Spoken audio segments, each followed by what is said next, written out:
Saint Therese of Child Jesus, a saint and doctor of the Catholic Church, is a unique person who has opened the new era of history by establishing the noble visions in inner mystical life. She is a saint who is loved and esteemed more than several other saints by the Catholic Church. Basil, who just lived 24 years and died within the confines of a cloister, unobserved and unknown by any during her life, is now honored and celebrated by the whole world. She is a person who is most widely spoken of in the Catholic Church, the Christians' world, even by the non-Christians.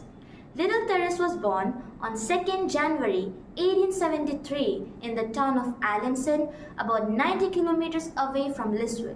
Her father, Louis Martin, was a master's degree holder in watchmaking. Her mother was Zélie Guérin. After 2 days of her birth, she was baptized in the Notre Dame Church. Her parents, with exemplary approach and training, groomed her gracefully. She was bestowed with plenty of love, affection, and consideration from her parents and sisters. Her education was done at home. Pauline was a tutor. She influenced her with a great extent for character formation. When she was 8 years and 9 months old, she was admitted in the Benedictine convent boarding school. According to her, the saddest days of her life was her school life. Play and enjoyment were far from her syllabus. She took chance for few hours to read voraciously. After her mother's demise on 1877, she grew introvert and liked to be alone. She grew in age as well as in prayer. She learned to pray and understood the matters of God from her father. At her tender age, the desire to enter the Carmel convent nestled in her heart. Seeing the big walls of the Carmel, she once asked her dad, "What are these walls?" Her dad replied that inside these walls are the sisters who always pray to God. Then the word "always pray" cleaved to her heart. When her sister Pauline decided to become a nun, it was oblivious of its meaning. She said, "I too am going to become one." But her desire to enter the Carmel convent was declined at the age of 9 by Mother Gonzaga. But when she was laid up with a strange sickness, the letter written by Mother Gonzaga flamed up her desire to join the Carmel convent. Taking everyone's blessings, she entered the Carmel convent. How happy she was then! She said, "I'm here forever and ever."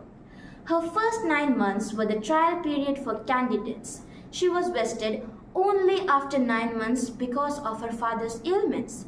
She was entrusted with various responsibilities by Mother Gonzaga. The meager food, the extreme cold in winter, the criticism and corrections of authorities and community members were all new to her. At a time, she was wounded to hear that her entry into the Carmel convent caused immense grief to her dear dad. The vestition ceremony went on well as she desired. She received the name Therese of Child Jesus and her holy face. The novitiate was crowded with sufferings, darkness, and tears. Her father's ailments pained her very much. It was the time she knew the meaning of suffering and joined the suffering with that of Jesus, who emptied himself and suffered. She learned to accept suffering with pleasure. She made her profession on September 8, 1890 and continued as a newly professed for 3 years. She was appointed as an assistant novice mistress. She was asked to lead the novices in everything. She taught them to depend on God completely and accept one's own weakness and nothingness. Soon after her formation period, ill health crushed her down. She was attacked by tuberculosis and died on 30th of September 1897. Closely after her death, the world sensed the fragrance of her holiness. The words uttered by her 2 months before her death sounded prophetic. She said, "I will spend my heaven to do well on earth and will strew down the rose petals of blessing on earth." Almost immediately after her death, she had made the hearts of millions of people at home. Even before the church raised her to altar, she had become a saint in the life of the devotees and in the heart of the public. The graceful presence of the little flower was experienced by everyone. Pope Pius XI on the 17th May 1925 canonized her as a saint and declared her as the patroness mission all over the world. On the 19th of October 1997, at the first death centenary of Saint Littleflower, Pope John Paul II declared her the Doctor of the Church. As we celebrate the 150th birthday and centenary year of her beatification, let us seek her intercession that we may be blessed with her childlike simplicity, merciful love for God, and sacrifice. May we too choose her little way to do ordinary things in an extraordinary way. Thank you.